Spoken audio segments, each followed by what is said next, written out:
Next speaker will be Jessica Orrego. And Jessica has over 12 years of carbon-related work experience in the carbon market and offset project development.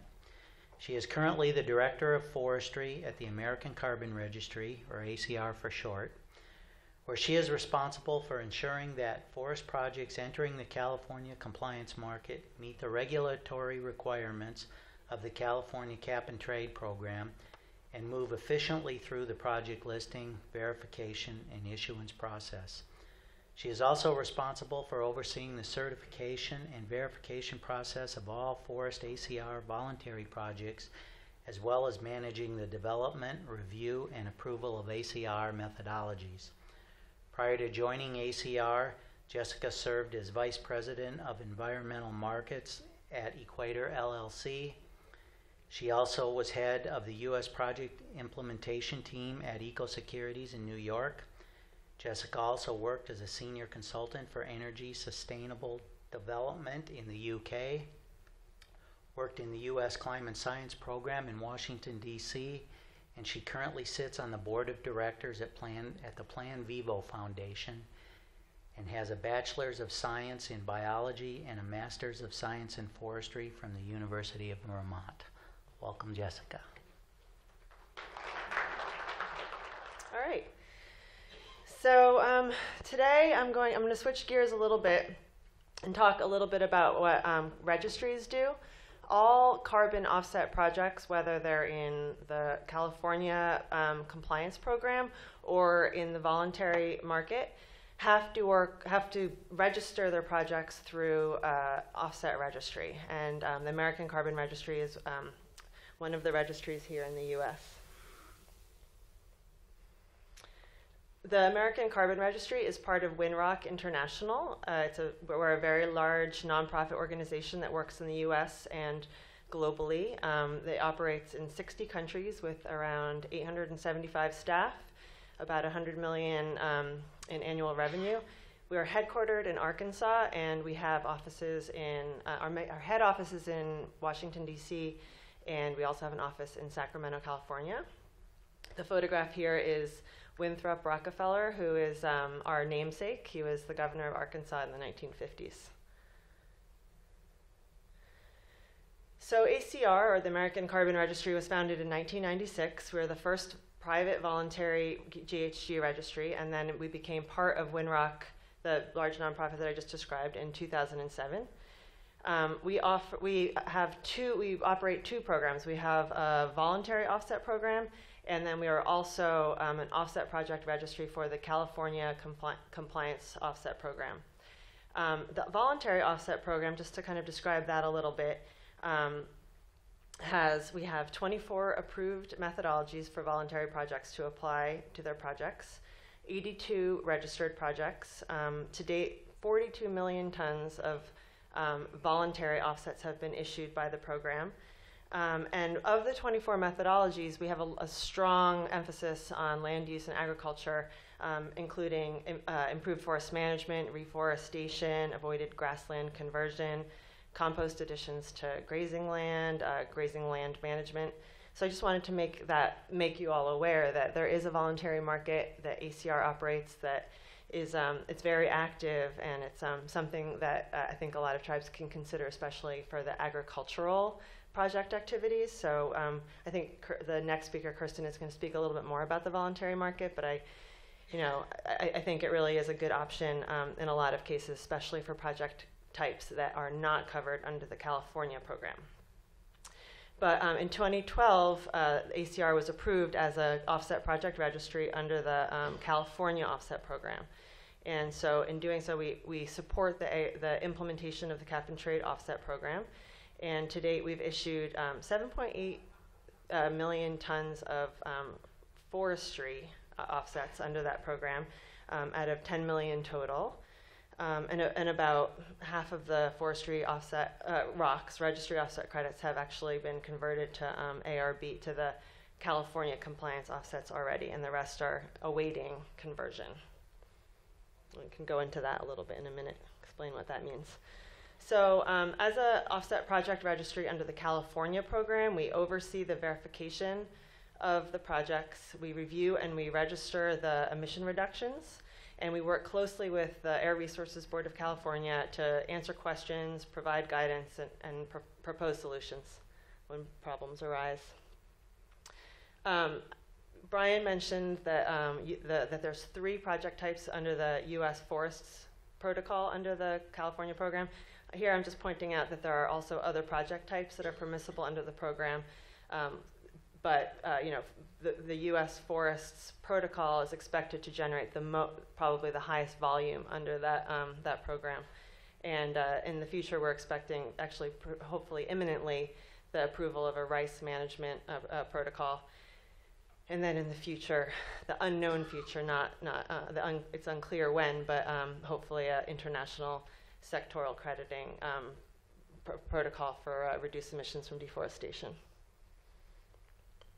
So just to give you a snapshot of the California project count for forest projects, this may have changed in the last week. I haven't updated it since then, but to date there have been around 66 projects listed. So not all of these have issued credits that are forestry projects in the California program. And of these, 16 have issued the California program offsets, or RBOCs. And of those 16, 7 of those were direct compliance, and then the others were early action projects. And so the total number of credits that have been issued is 9.6 million, and just under 2 million of those are not available to buyers because those are buffered. So they're in the buffer account that provides the kind of insurance mechanism for unintentional reversals that Brian mentioned as well. So just to give you an idea of the process, both voluntary projects and California ARB projects would have to go through a fairly similar process.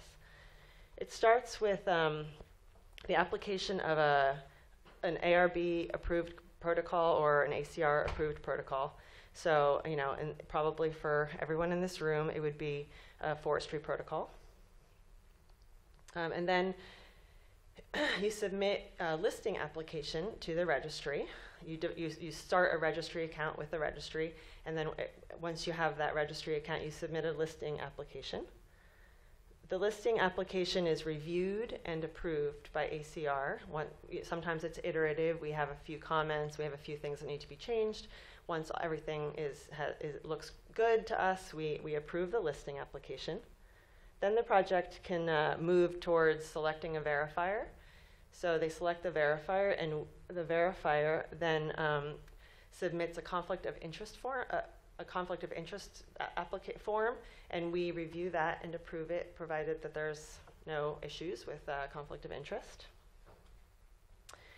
And then that little arrow between these two boxes that I just put up can take months. So then what happens is that the verification begins. That can either be include a site visit where the verifier goes to your project, and that, you know, it can take months of rechecking your quantification, your calculations, your eligibility, project eligibility, and it can, you know, you have up to 11 months. Normally doesn't take that long, but that little arrow is, you know, it's a big arrow really. And the culmination of that is the submission of a verification report and statement. And hopefully you get a positive verification statement, because that means that you can move forward to the issuance of your offset credits. So the first step is for ACR to review the project. All of the documents, all of the calculations, all of the reporting requirements. And when everything looks good, we issue registry offset credits. And then the project gets handed over to the Air Resources Board. And the Air Resources Board conducts another fairly in-depth review of everything. And when they're satisfied that all of the requirements have been met and everything looks good, they convert the registry offset credits to ARB offset credits. And the ARB offset credits are then put into the project's account, and they can then be sold to offset buyers. As a registry, we also, just as I mentioned, approve the verification bodies. We audit 10% of all project verifications, which includes attending the site visits and or just listening into all of the phone calls and making sure that the verifications are done according to the regulation. We provide technical assistance to verification bodies when they have questions. We conduct technical reviews of all the project documentation, and then we finally review the verification report and statement to make sure that everything's in compliance with the regulation, and we issue the offsets. So just to give you an idea of the kinds of organizations that are registering forestry projects with ACR, we have tribes. We currently have registered the Round Valley Indian tribes, who have already issued ARB offset credits, and also the White Mountain Apache, which they have been issued registry offset credits, but the issuance of the Air Resources Board offset credits is still pending. And we're really hoping that there's more tribes in the pipeline, and we're expecting to see a lot more activity. We also have land trusts, forestry projects with land trusts, and different kinds of landowners, industrial landowners, TMOs, private non-industrial landowners such as hunt clubs. And most of these types of landowners come to the registries either through project developers who either will cover the development costs in exchange for a percentage of the offsets. There's, I think, a lot of deal structures out there. Or they'll come to us in partnership with technical consultants who will do all of the quantification and project development work.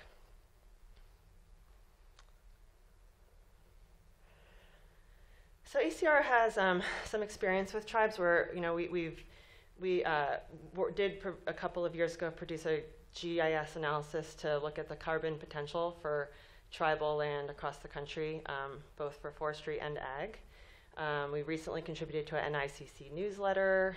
We led and made an effort to change the regulation to limit the tribe's exposure to damages, to exclude punitive damages, and also to allow a longer time frame to secure the waiver. To date, that's been unsuccessful, but we still realize that those are things that need to be brought to ARB's attention, and we'll continue to work on that, especially as more tribes enter the program. We participated in a indigenizing offsets workshop in California, and also on a panel at the North American Indian Congress in October, this past October, and we're currently partnering on a SIG and NRCS proposal to develop some guidance for tribes to develop agriculture offset projects. So just as a plug to ACR, there are other registries out there, so just, why choose ACR? We understand that time is money. We have project development experience and a lot of technical and forestry and carbon market expertise. We have an understanding of the special requirements for tribes. We've worked with tribes, and we've worked on other projects related to tribes. We are very, very focused on being responsive and on client service, and we're very solutions oriented. Our goal is to make projects work, and we're willing to work with projects and ARB to come up with solutions so that happens. We have an office in Sacramento with a policy director who's focused on a number of things, including trying to work with policies to ensure the continuation of the cap and trade program beyond 2020. We have the backstop of a very large nonprofit organization with a lot of expertise and technical staff. And we also have very competitive fees, including no issuance fees. So that's all I have. Thank you very much.